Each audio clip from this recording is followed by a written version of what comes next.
Hello guys, welcome to my video. Today's video I will help you how to fix Snapchat would like to access your camera. When you open your Snapchat and take any photo, it says Snapchat would like to access your camera. If you are facing this type of issue, then you are in the right place. Let's follow my steps and don't forget to subscribe my channel. First of all, go back here and check that you have connected with strong internet connection. Go to your Play Store and App Store. Here search Snapchat and update your Snapchat.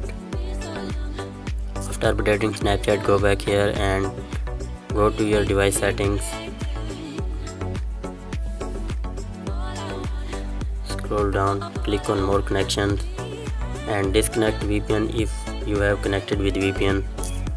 Go back here, open app management, app list, wait few seconds and here you can search for Snapchat. Click on it,